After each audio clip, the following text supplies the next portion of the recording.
जेव्हा menu plan करतो त्याच्यात एका सुभाषितात म्हटलेलं आहे की लवण आम्ल तिक्त कटू कषाय मधुर हे सगळे स्वाद एका जेवणात असले पाहिजेत. म्हणजे अगदी गुरगुट्या मऊ भात आणि अगदी साधंसं दही ह्याच्यात सुद्धा आतिथ्य पूर्ण होऊ शकतं. मला मनापासून अंडररेटेड असलेला मराठी पदार्थ वाटतो उकडीचा मोदक. जेवण हे जे आहे ना ते इमोशनशी रिलेटेड आहे. खूप आनंदित असाल तर 2 घास जास्त जातात, दुःखात असाल तर 2 घास कमी जातात. कुकिंग हे केव्हाही शिकता येतं. हो, प्रत्येकाला मराठी पदार्थ खायला घालणं गरजेचं आहे, त्याच्याविषयी बोलणं गरजेचं आहे, त्याच्याविषयी लिहिणं गरजेचं आहे, ते प्रमोट करणं फार गरजेचं आहे.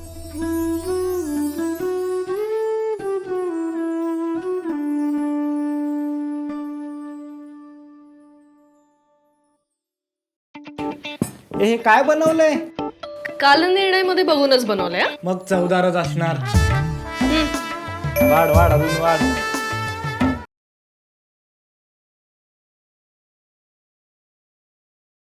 नमस्कार. कालनिर्णय मागचं पान या पॉडकास्टवर मी शक्ती साळगावकर तुम्हा सर्वांचं स्वागत करते. आज आपण बोलणार आहोत मराठमोळ्या पदार्थांबद्दल. मराठमोळी मेजवानी म्हटल्यावरती त्यात जी विविधता येते त्याबद्दल आज आपण बोलणार आहोत. त्यामुळे बघता बघता तोंडाला पाणी सुटलं तर आम्हाला काही सांगू नका. या लिप स्मॅकिंग डिस्कशनसाठी आपल्याकडे आलेले आहेत शेफ दिनेश जोशी. ते गेली 21 वर्ष हॉस्पिटॅलिटी इंडस्ट्रीमध्ये कार्यरत आहेत. ताजमध्ये अनेक वर्ष काम केल्यानंतर त्यांनी स्वतःचा 2 वर्षापूर्वी बिझनेस सुरू केला, ज्यात इंटरेस्टिंग क्युलिनरी एक्सपिरियन्सेस ते क्युरेट करतात. तर त्यांच्याकडनं आपण जाणून घेणार आहोत मराठी यमी पदार्थांबद्दल. नमस्कार शेफ. नमस्कार. थँक्यू सो मच, आज तुम्ही वेळात वेळ काढून इथे आलात. माय प्लेजर. सो मला एक सांगा की मराठी जेवण म्हणजे आता मराठमोळी मेजवानी म्हणताना मला इतकं तोंडात पाणी आलं कारण लगेच माझ्या डोळ्यासमोर काही पदार्थ आले. तर मी ते तुम्हाला सांगणार नाही, पण तुमच्या मनात मराठी जेवण म्हटलं काय पदार्थ येतात? मराठी जेवण म्हटलं की माझ्या मनात प्रथमतः येतात वरण भात, बटाट्याची भाजी, एखादी कोशिंबीर आणि पापड. पोहा असेल किंवा कुरडई. गोडातलं काही नाही? गोडातलं पुरणपोळी किंवा मोदक. पण हे जे पदार्थ आहेत, हे जे मराठी ताट सजण्याची एक पद्धत आहे, कोशिंबीर असलीच पाहिजे, चटण्या असल्याच पाहिजे, हे जे आहे ते प्रत्येक भागात वेगवेगळं असतं आणि अगदी एखाद्या गावात वेगवेगळ्या समाजाची वेगवेगळी ताटं असतात. तर हे जे व्हरायटी आहे ती एकत्र आणताना तुम्हाला एस्पेशली हॉस्पिटॅलिटी इंडस्ट्रीमध्ये काय एक्सपिरियन्सेस आले? जेव्हा मेनू प्लॅन करतो त्याच्यात एका सुभाषितात म्हटलेलं आहे की लवण आम्ल तिक्त कटू कषाय मधुर हे सगळे स्वाद एका जेवणात असले पाहिजेत. आणि त्याचा परंपरेने आपल्या जेवणामध्ये समावेश केला गेलेला आहे. म्हणजे कुठचंही जेवण घ्या, कुठच्याही पद्धतीतलं, कुठच्याही भागातलं घ्या, तर त्यामध्ये लवण आम्ल तिक्त कटू कषाय आणि मधुर असा सगळ्या स्वादांचा समावेश असतो. जेव्हा मराठी जेवण आपण म्हणतो तर आपण त्याच्यामध्ये 2 भाग असतात मराठी जेवणाचे.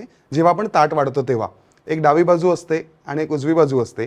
तर मिठापासून मठ्ठ्यापर्यंत असं मराठी जेवण आपण एक कल्पना करतो की त्याच्यामध्ये भाजी, पातळ भाजी, सुकी भाजी, पोळ्या, भाकऱ्या, पुऱ्या असे काही पदार्थ, भाताचे विविध प्रकार, वरण भात खूप मेनली असतोच, आणि चटणी, कोशिंबीर, त्याच्यानंतर पापड आणि ताक आणि दही असा समावेश असतो. आणि त्याच्यानंतर आपण गोड पदार्थांचा समावेश करतो.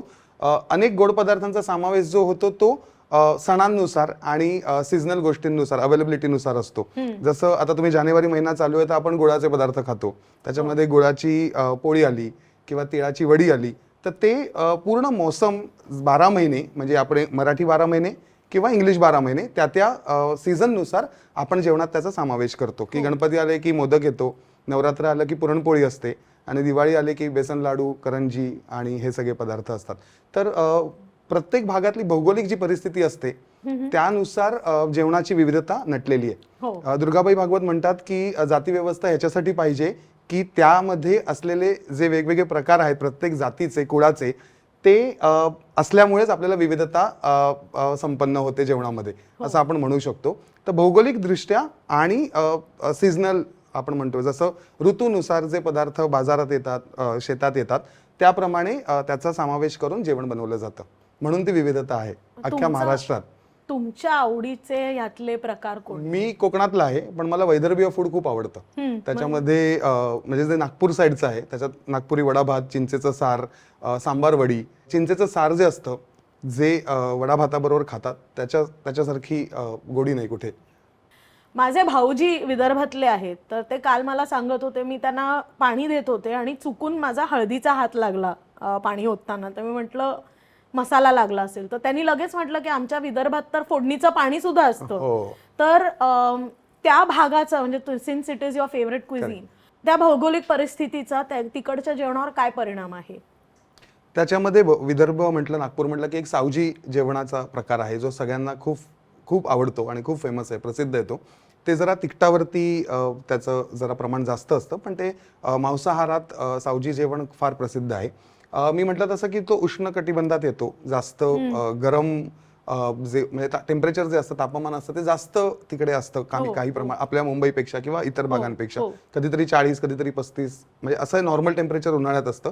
त्यामुळे तिकडे उष्णता असल्यामुळे तिखट पदार्थांचं सेवन जास्त केलं जातं असं मला वाटतं. त्यामुळे तिकडे तूप आणि तिखट असं कॉम्बिनेशन बरेचदा बघायला मिळतं की तिकडचं तुम्ही पुलंच्या तुम्ही कोण होणार, नागपूरकर, पुणेकर का मुंबईकर, त्याच्यात पण त्यांनी खूप चांगल्या प्रकारे मांडलेलं आहे की पुलंनी सांगितलं की विदर्भीय माणूस आणि त्याच्या तुपावरचं प्रेम त्याला कुठचंही तूप जगातला आवडत नाही. त्यामुळे तूप आणि तिखट असं कॉम्बिनेशन करून जेवणाचा खूप वापर केला जातो.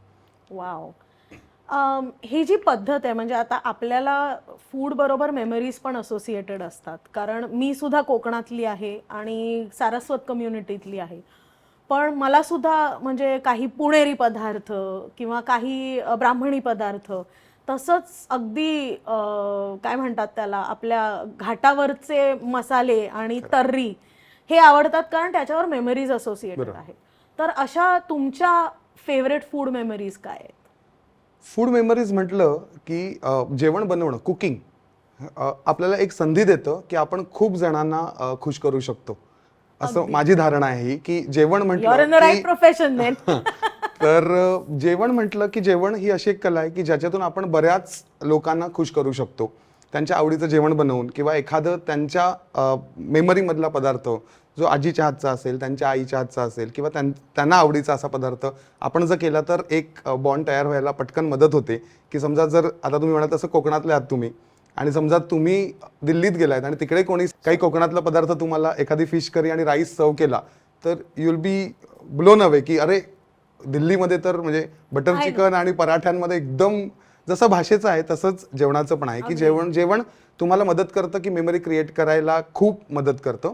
आणि त्याच्यामुळे एक खूप सरलता येते एखाद्या नात्यामध्ये की जी बोलण्यानी किंवा भेटीगाठी ह्यांनी जेवढा वेळ लागेल त्याच्यापेक्षा जेवणाने ती पटकन होते असं मला वाटतं. कारण का मेमरी ज्या असतात त्या आपोआप तयार होत नाहीत, त्याच्यासाठी काही प्रयोजन करायला लागतात आणि ती प्रयोजन करणं जेवणामध्ये खूप सुलभ आहेत असं मला वाटतं. अगदी. आणि जेवण करणं आणि लोकांना खुश करणं यातलाच एक भाग असतो की आपल्या घरी आलेल्या माणसाचं आदरातिथ्य करणं. कारण एखाद्या गृहिणीला जितकं जितकं स्वयंपाक करायला आवडतो तितकंच तिला वाढायला, आग्रह करायला आवडतं. आणि आजकाल तर पुरुषांनाही स्वयंपाक करायला आवडतं आणि त्यांनाही वाढायला आणि आग्रह करायला आवडतं. तर हे जे अतिथी देवो भव हे आपल्या संस्कृतीतलं एक ब्रीदवाक्यच आहे, ते आजच्या धकाधकीच्या जीवनात आपण नोकरीला जातो, फक्त वीकेंड असतं, ते कसं जिवंत ठेवायचं? अतिथी देवो भव म्हटलं की अतिथी म्हणजे आपले पाहुणे. त्यांना देवासारखं केव्हा मानता येईल की त्यांचं आतिथ्य चांगलं केलं तर. आतिथ्याची अशी काही व्याख्या नाहीये की एक प्रमाणबद्ध किंवा अशी काही चेकलिस्ट नाहीये की हे म्हणजे आतिथ्य. तुम्ही एका व्यक्तीसाठी किंवा परिवारासाठी, कुटुंब जेव्हा तुमच्याकडे येणार आहे किंवा व्यक्ती येणार आहेत, मित्र येणार आहेत किंवा कुलीग्स येणार आहेत ऑफिसमधले, तर त्यांच्यासाठी तुम्ही आतिथ्याने केलेले प्रयत्न त्यांना देव बनवतं असं मला वाटतं.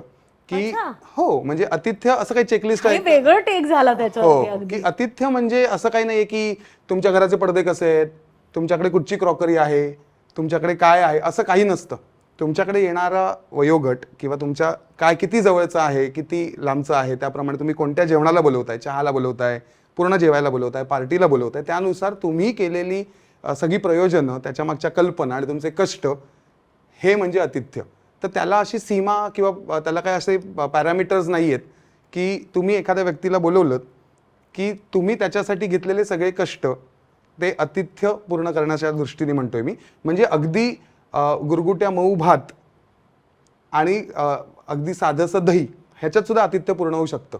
अच्छा. आतिथ्य म्हणजे असं पूर्ण भरपूर 70-80 पदार्थांचं वाढलेलं ताट, पण त्याला अर्थ नाही होत जेव्हा तुम्ही भरपूर पदार्थ केले आणि त्या व्यक्तीशी बोलायला कोणी नाहीये किंवा त्याला हसून कोणी स्वागत केलं नाहीये, तर त्या जेवणाला काही अर्थ होत नाही. त्यामुळे आतिथ्य हे असं आहे की तुम्ही प्रयत्नपूर्वक केलेले सगळे जे काय उपाययोजना आहेत त्यांचं परिमार्जन म्हणजे आतिथ्य होतं.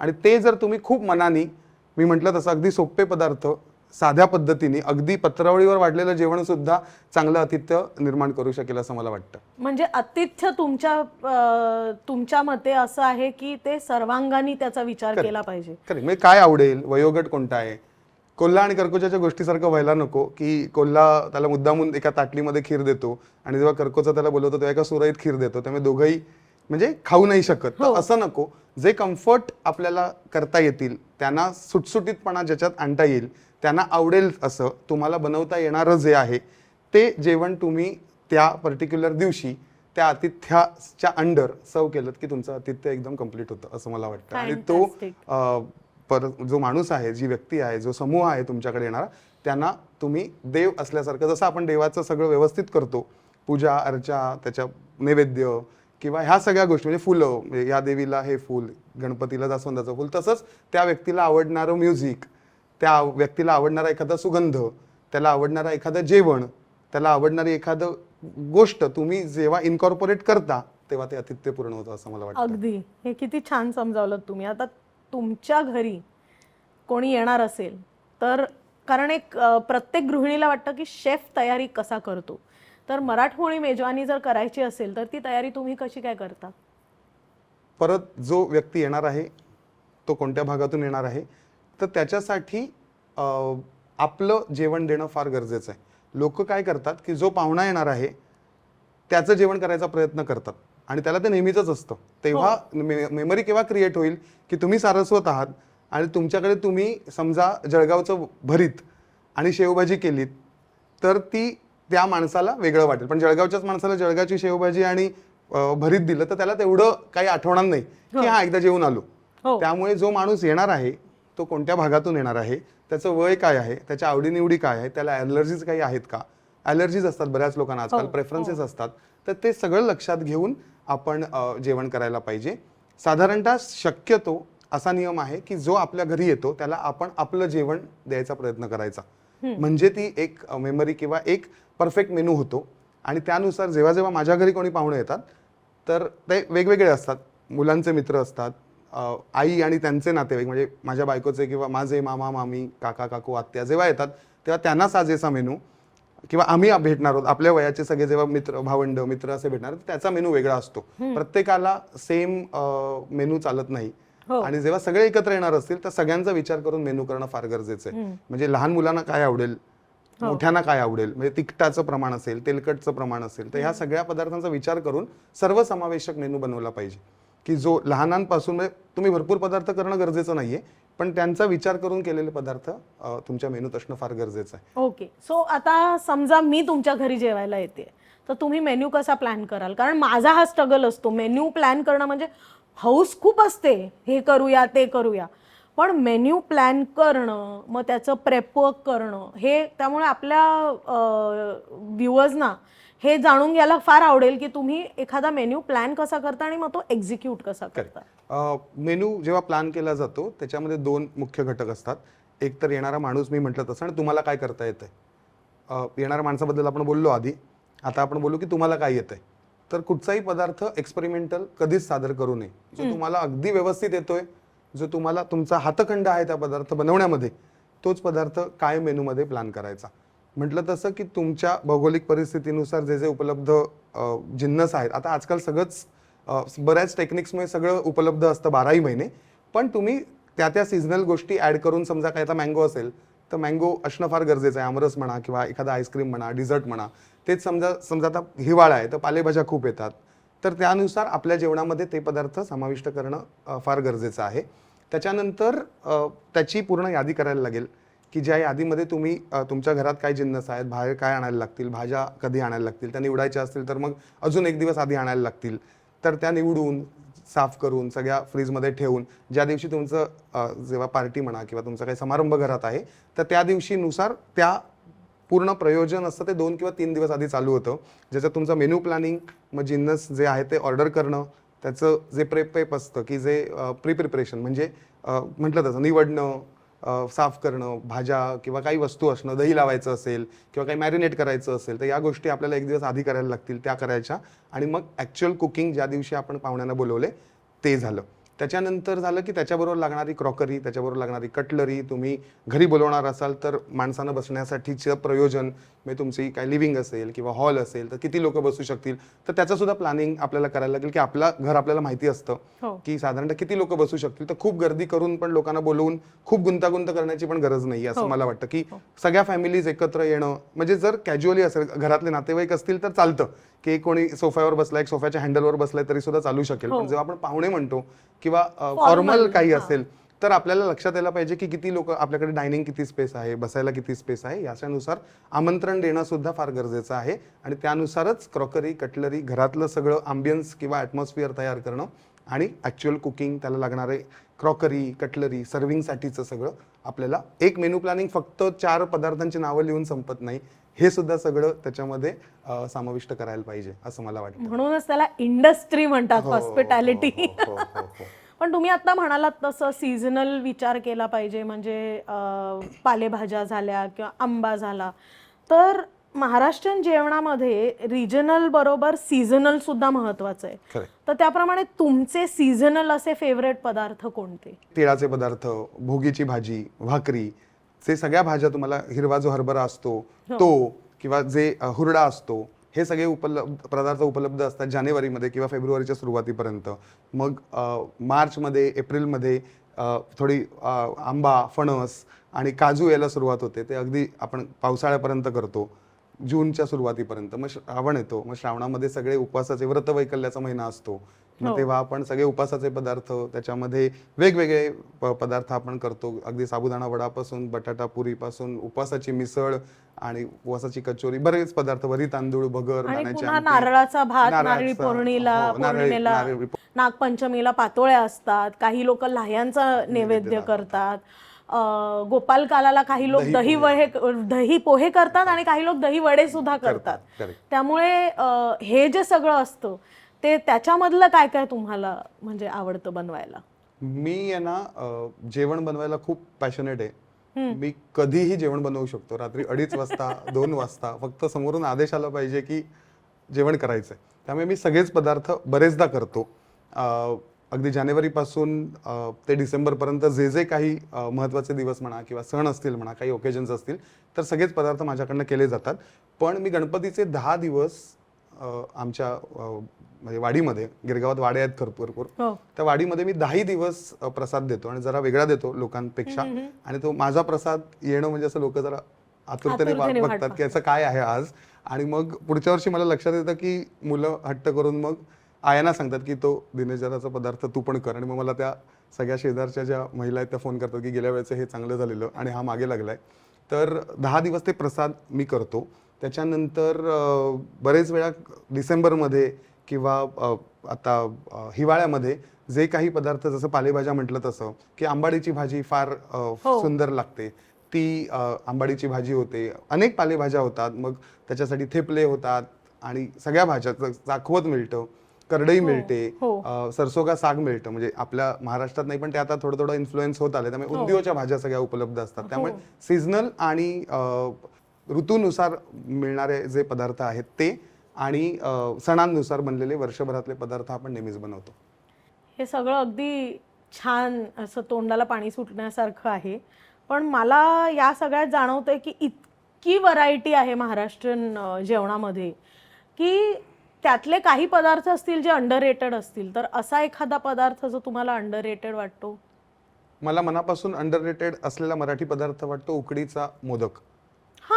हो, कारण का उकडीच्या मोदकाला सगळ्यांचा लाडका आहे, पण त्याला जे महत्त्व आतापर्यंत मिळायला हवं होतं ते मिळालं नाहीये. मोमोज आणि डिमसमच्या बाजारात मोदक दिसत नाही, त्याच फॅमिलीतला असला तरी सुद्धा म्हणजे मोमोजला जेवढी डिमांड आहे, म्हणजे जर तुम्ही झोमॅटो किंवा कुठच्याही ऍपमध्ये बघितलं तर मोदक पटकन मिळेल असं वाटत नाही मला. काही पॉकेट्समध्ये मिळू शकेल, दादर, पार्ला, गिरगाव या भागांमध्ये, पण सरसकट जसं मोमो आणि डिमसम्स मिळत आहेत आजकाल, म्हणजे अगदी एअरपोर्टला पण मिळत आहेत आणि अगदी मॉल्समध्ये पण मिळत आहेत आणि झोमॅटोवर किंवा कुठच्याही या प्लॅटफॉर्मवरती पण मिळत आहेत, तसं मोदक मिळत नाही. मला त्याच्यासाठी थोडंसं हे वाटतं की लोकांनी त्याला उचलून धरायला पाहिजे. ते जे त्यातले जे श्रम आहेत, म्हणजे अचूक उकड, म्हणजे त्याच्या उकडीचे तांदूळ तयार करणे, म्हणजे त्याला भिजवून मग ते कोरडे करून मग त्याचं पीठ केलं जातं. त्याच्यानंतर उकड काढायची जी पद्धत असते ती एक उकड सगळ्यांना व्यवस्थित जमत नाही. सारण जे असतं ते प्रत्येक म्हणजे प्रमाण असतं त्याचा कलर असतो, तो अचीव करणं फार कठीण आहे. नाही तर खूप काळपट होतो किंवा खूप कच्चं राहतं किंवा खूप गोड होतं किंवा खूप अगोड होतं, घट्ट होतं खूप. तर त्यामुळे जो मोदक आणि जी वळण्याची अप्रतिम जी कला आहे, जी वर्षानुवर्ष चालत आलेली आहे, कौशल्य आहे. आणि 21 पाकळ्या आणि म्हणजे 21 आणि अबाव इज द म्हणजे काय म्हणतात ना, एक स्टँडर्ड होतं, ते अचीव करणं फार कठीण आहे. पण पूर्वीच्या सगळ्या बायकांना येत होतं ते, आणि आता आपल्याकडे इतकं ते रेअर झालंय. मे बी त्याच्यामध्ये लोक शिकत नाहीयेत हा सुद्धा भाग आहे. जेवढे कष्ट त्याच्यात इन्व्हॉल्व्ह आहेत त्याच्याप्रमाणे त्याला तेवढं लोकांनी म्हणजे धरलं नाहीये, आणि त्यानुसार त्याला जेवढं मिळायला पाहिजे होता मान, तो तेवढा मान मिळू नाही शकला. कारण का तुम्ही कुठेही बघितलं तरी मोदक ही कला, म्हणजे बघितलं तर एक तो कलेचा एक मूर्तिमंत पदार्थ आहे असं मला वाटतं, की ज्याच्यामध्ये भरभरून कला आहे, की जे कुठे प्रत्येकाला सरसकट मिळेल असं नाहीये. पण त्याला जेव्हा लोक पैसे द्यायला जातात तर ते 35, 30, 25 इथपर्यंत शोधाशोधी करायला लागतात. पण त्यातला जो खरा म्हणजे काय म्हणतो ना, खरा मोदक जो असतो तो देण्यासाठी लोक पैसे कचरतात, आणि तेच मोमो लोक 200 रुपये आणि 250 रुपयाला घ्यायला तयार आहेत. पण एक तो मोदक 30-35 रुपयाला घ्यायला सुद्धा लोक तयार नाहीत, असं ह्याची खंत वाटते मला आजकाल. मला कुठेतरी वाटतं की आपल्याकडे मराठी फूडचं मार्केटिंग नीट झालं नाहीये का? कारण तुम्ही म्हणता तसं लग्नाच्या पंक्ती मध्ये सुद्धा मराठी जेवणापेक्षा आजकाल पंजाबी जेवण किंवा मुघलाई जेवण जास्ती दिसतं. आपल्याकडे मोमोज, बर्गर्स, पिझ्झा हे सरसकट, आता पोहे, उपमा वगैरे हे इतकंसं खाल्लं जात नाही. तर मराठी फूडच्या मार्केटिंगमध्ये कुठे आपण कमी पडतो का? खूप कमी पडतोय. कारण का आपला एक पॅराडाईमच आपण तयार करून ठेवलाय की मराठी फूड म्हणजे खूपच रेग्युलर आहे, आणि ह्याच्या उलट आहे बाकी सगळ्या कम्युनिटीमध्ये, की त्यांना त्यांचं जेवण लागतंच. त्यामुळे हा जो मेंटॅलिटीतला फरक आहे ना, तो आधी आपल्याला एक बदलाव करणं गरजेचं आहे, की आपण आपलं जेवण खूप कमी प्रतीचं मानतो आणि खूप बाहेरचं जेवण म्हणजे बाहेरच्या प्रांतातल्या जेवणांना खूप आपण त्यांना नॉवेल्टी असल्यासारखं ट्रीट करतो. म्हणजे मी उदाहरण देतो की जेव्हा मी ताजमध्ये असताना किंवा आता सुद्धा इव्हेंट प्लॅन करताना छान मेनू ऑफर केला मराठी, तर तो हे काय रोजच खातो, आता नवीन काहीतरी पाहिजे.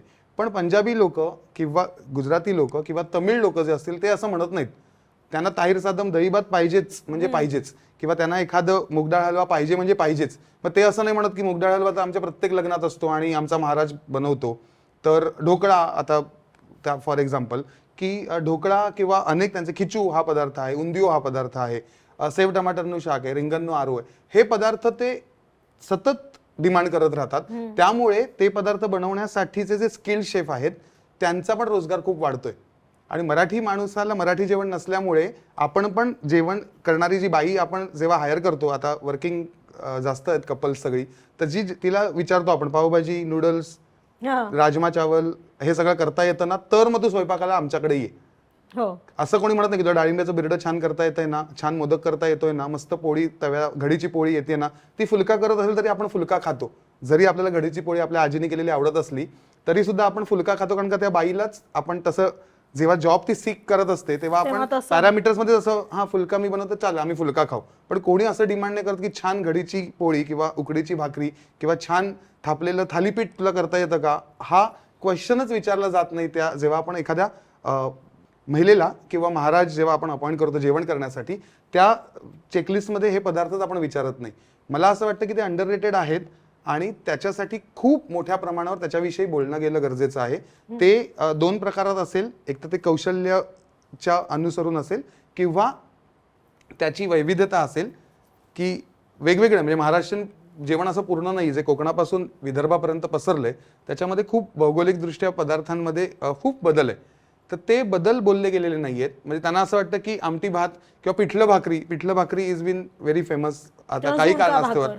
किंवा झुणका भाकर, पिठलं भाकरी किंवा ते सिंहगडाला मिळतं त्यामुळे मग ते सगळे जातात सिंहगड ट्रेकिंग करण्यासाठी म्हणून झुणका भाकरी इज फेमस. पण असं मराठी जेवणाला तुम्ही एक 15 पदार्थ कोणालाही विचारा, एक जर पोल घेतला तर त्याच्यामध्ये मराठी पदार्थांना स्थान मिळणार नाही आवडीचे. म्हणजे नॉन महाराष्ट्रीयन बद्दल बोलतोय की त्यांना एक मिसळ माहितीये कारण का ती मिसळ सगळीकडे मिळणार. आणि वडापाव, कारण का वडापावचं प्रमोशन तसं झालंय त्यामुळे वडापाव सगळीकडे मिळतो. बाहेर जरी गेलात तुम्ही महाराष्ट्राच्या बाहेर तर वडापाव मिळेल, पण बरेचसे पदार्थ मिळत नाहीत. त्याच्या उलट जे आहे त्याच्यामध्ये आपल्या महाराष्ट्रात किंवा मुंबईत सुद्धा तुम्ही बघितलं तर बऱ्याच प्रांतानुसार असलेली रेस्टॉरंट आपल्याला मिळतील, पण महाराष्ट्रीयन रेस्टॉरंट्स बाहेरच्या प्रांतांमध्ये तुम्ही तामिळनाडूमध्ये गेलात किंवा केरळमध्ये गेलात तर महाराष्ट्रीयन खानावळ सुद्धा मिळणार नाही तुम्हाला असं मला वाटतं. मुंबईत तरी कुठे इतके आहेत. खानावळ प्रत्येक छोट्या छोट्या आपले दादर म्हणा, गिरगाव म्हणा, इथे आहेत आणि ते सुद्धा बरेचसे त्यातले आयकॉनिक बंद झालेले आहेत आणि जे आहेत ते सुद्धा आता म्हणजे काय त्याला मार्केटिंग होतच नाही.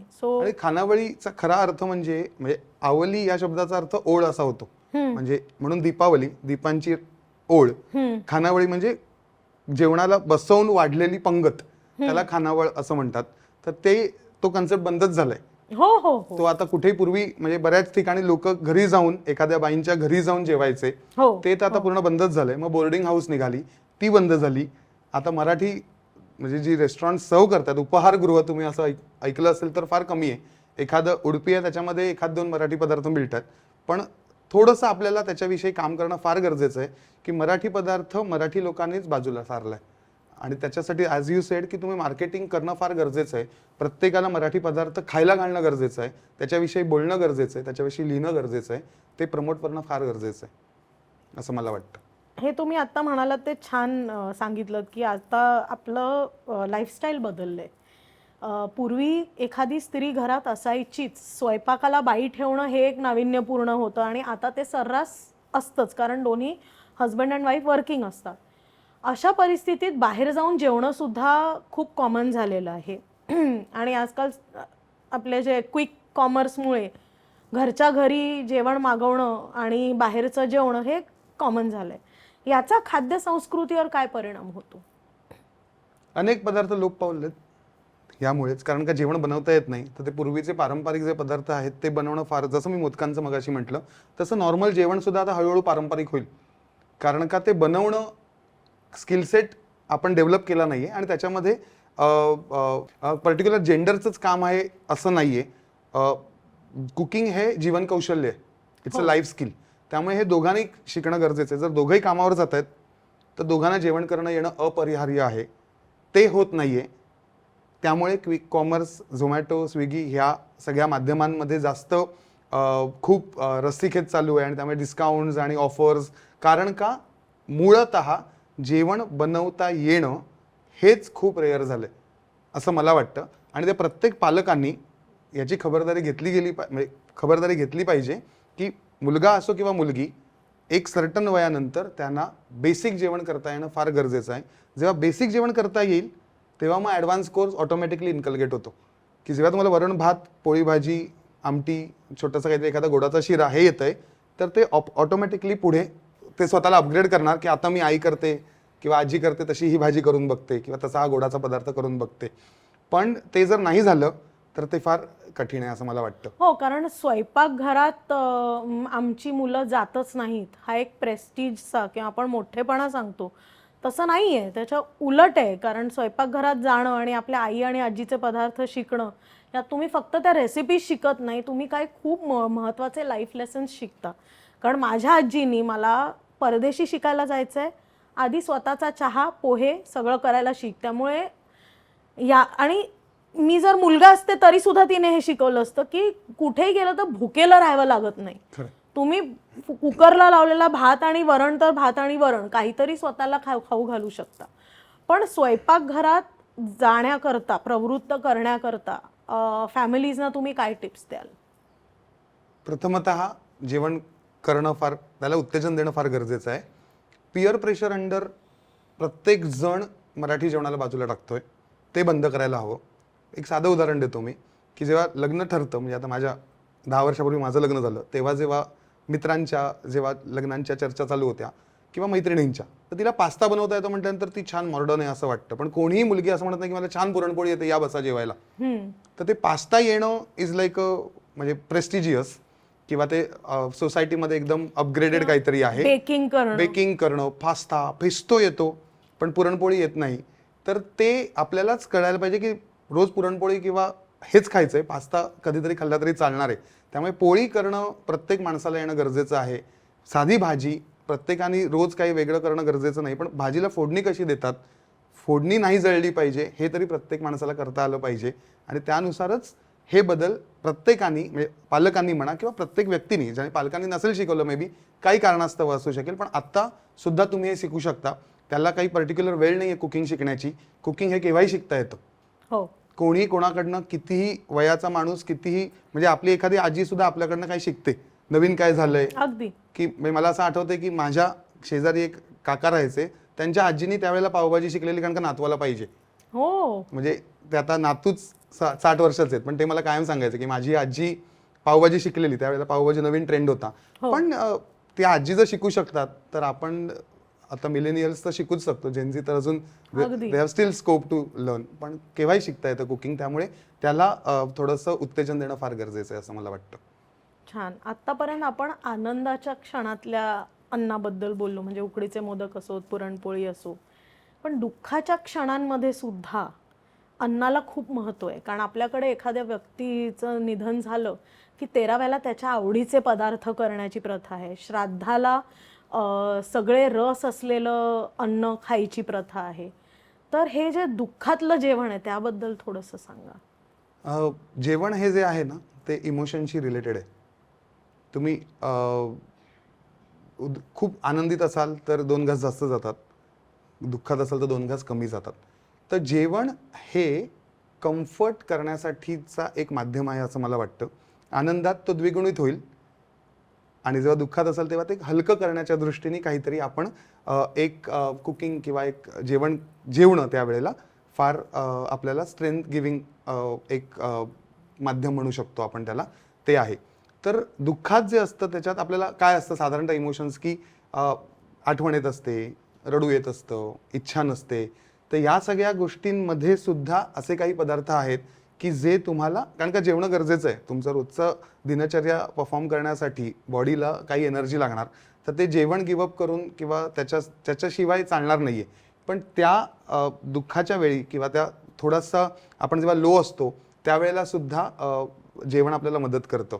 जेवण कसं मदत करतं तर 2 पद्धतीने मदत करतं. एक तर ते पचायला हलकं किंवा खूप साग्रसंगीत नसलेलं, कारण का दुःखात असल्यानंतर आपल्याला तेवढी स्ट्रेंथ नसते की आपण काही करू, तर जे क्विकली पटकन होणार आहे ते पदार्थ आणि जे शरीराला हलके, मनाला शांत ठेवणारे पदार्थ असतील ते आपण ज्यादा प्राधान्य देतो.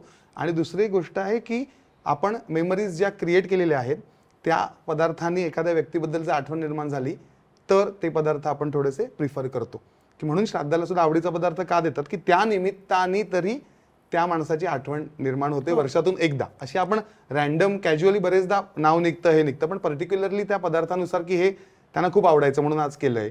तर त्याच्या मागची ती धारणा आहे की एकतर सेल्फ रिअलायझेशन होतं की तुम्ही थोडेसे काम व्हा, थोडेसे लो आहात ते थोडेसे बेटर व्हा, आणि तुमच्या ज्या मनाला आणि शरीराला बळकटी येण्यासाठीचे पदार्थ म्हणून दुःखात सुद्धा जेवणं किंवा काही पदार्थ खाणं फार महत्त्वाचं आहे असं मला वाटतं. It's all about emotions. ते दुःख असेल किंवा आनंद असेल, पण जेवण इज मॅन्डेटरी. कम्फर्ट फूड हा एक मगाशी तुम्ही शब्दप्रयोग वापरलात.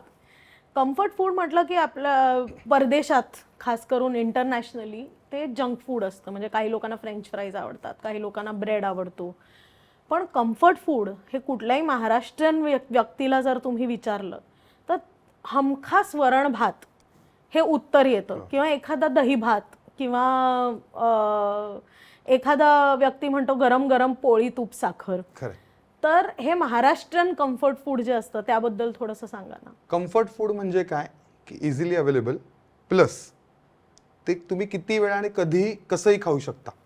म्हणजे जर तुम्हाला एखादा कम्फर्ट फूड म्हणून एखाद्या पदार्थाला समजा तुम्हाला टायटल करायचं असेल तर ते तुम्ही 3 दिवस लगातार खाल्लं तरी त्याचा कंटाळा येणार नाही, किंवा आठवड्यातून 4 वेळा खाल्लं तरी त्याचा कंटाळा येणार नाही. त्याला कम्फर्ट फूड म्हणतात. कम्फर्ट फूड म्हणजे जंक फूड असं नाही होऊ शकत, कारण का ते तिकडे सुद्धा इझिली उपलब्ध आहे म्हणून ते कम्फर्ट झालंय. ते जर खूप रेअर असतं की त्याला समजा काही माइल्स जाऊन जर तुम्हाला ग्रॅब करायचं असेल बर्गर तर ते कम्फर्ट होणार नाही. हो. ते इझिली अवेलेबल आहे आणि ते तुम्ही सतत खाऊ शकताय. मुंबईतला कोणालाही विचारा, एक 4 वाजल्यानंतर वडापाव खायला कोणी तयार असतं. त्याला वयाचं बंधन नाही किंवा जेंडरचं बंधन नाही, की वडापाव इतका कम्फर्ट आहे की तुम्ही रोज सुद्धा वडापाव, आपण शाळेत आठवड्यातून 4 वेळा सुद्धा वडापाव खाऊ शकत असायचो. मला तर आठवतं आमच्या शाळेत 1 रुपया वडापाव होता. हो. ती 5 रुपये दिले तर म्हणजे एकदम कमालच. 2 वडापाव, थोड्याशा गोळ्या, पेप्सी कोला, 5 रुपये कंपासमध्ये शनिवारी दिले की चंगी पार्टी. तर कम्फर्ट फूड हेच आहे की मराठी कम्फर्ट फूड म्हणून वरण भात काय की कुकर लावला, ऑफिसमधनं जरी तुम्ही आलात किंवा बाहेरून आलात, तयार होईपर्यंत कुकरचं झाकण पडतं आणि तुम्ही गरम गरम वाफाळटा वरण भात, तूप लिंबू, तूप घरात सगळ्यांकडे असतं, तूप लिंबू आपण खाऊ शकतो. हे कम्फर्ट बिर्याणी नाही नसू शकणार, कारण का बिर्याणी बनवायला खूप कष्ट लागतात आणि ते खूप इझिली अवेलेबल, तुम्ही म्हटलं रोज खाऊ शकता तरी रोज बनवणं शक्य नाहीये. त्यामुळे ते कम्फर्ट फूड होऊ नाही शकत. मराठी कम्फर्ट फूडमध्ये म्हटलं तसं आमटी भात, पिठलं भात, गरम पोळी, कुठचीही भाजी, गरम पोळी हे जास्त महत्वाचं आहे. भाजी कुठचीही चालते, लसूण चटणी, तेल पण खातात, तेल तिखट मसाला पण खातात, गुळ तूप पण खातात, म्हणजे पोळी मॅटर करते. त्यामुळे गरम पोळी आपण रोज घरी करतो. त्यामुळे पोळी, वरण भात, आमटी भात, एखादी कोशिंबीर आणि तुमचं खिचडी कढी, हे छोट्या छोट्या गोष्टी आहेत की ज्या रोज तुम्ही बनवू शकता, इझिली अवेलेबल आहेत, बाजार बघायला लागत नाही त्याच्यासाठी, आणि तुम्ही किती वेळा खाऊ शकता, म्हणून ते कम्फर्ट फूड आहे. मला एक सांगा की मराठी, आता अनेक मुली आहेत किंवा मुलं आहेत जे परदेशात राहतात, त्यांना इतके आजीकडनं शिकणं शक्य असलं यूट्यूबवर आणि फोन व्हिडिओ कॉलवर, तरी सुद्धा जर तुम्हाला त्यांना एखादं पुस्तक रेकमेंड करावं लागलं की म्हणजे ते पुस्तक घेतलं, त्यात पाहून रेसिपी करून तुम्हाला मराठी जेवण घरी साध्य करता येईल आणि स्वयंपाकघरात कमीत कमी मेसमध्ये ते करता येईल, तर मराठी स्वयंपाक करण्यासाठी असं कुठलं पुस्तक आहे जे तुम्ही रेकमेंड कराल? एकमेव बायबल ऑफ मराठी कलिनरी आपण म्हणू शकतो, कमलाबाई ओगल्यांचं रुचिरा. भाग 1 एस्पेशली भाग 1 रुचिरा कमलाबाई ओगल्यांचं जे आहे ते अतिशय उत्कृष्ट पुस्तक आहे. खूप घरातल्या साहित्यानुसार त्यांची मेजरमेंट्स आहेत, म्हणजे त्याला हाफ अ टीस्पून असं नाहीये, वाटी, चमचा किंवा अशा प्रमाणात सगळं आहे की जे कुठेही मोजता येऊ शकतं. त्याच्यासाठी तुम्हाला मेजरिंग कप्स आणि वेइंग स्केल असं काही लागत नाही. खूप सोप्या पद्धतीने दिलेलं आहे आणि अगदी बेसिक ते क्लिष्ट अशा पदार्थांची रचना आहे. नुसते बेसिक खूप सारख्याच आमट्यांचे प्रकार असं नाहीये, तर त्याच्यामध्ये वेगवेगळे प्रकार सुद्धा त्यांनी समाविष्ट केलेले आहेत. आणि मंगला बर्व्यांचं सुद्धा पुस्तक, जर नॉनव्हेज किंवा काही करायची इच्छा असेल तर ते पण आपण वापरू शकतो. मंगला बर्व्यांचं अन्नपूर्णा. हो, हे छानच आहे. आम्ही कालनिर्णयमध्ये सुद्धा रेसिपीज देतो. आमची पाकनिर्णय स्पर्धा असते. पाकनिर्णय स्पर्धेमध्ये अनेक अशा छान पारंपरिक recipes with a modern twist असतात.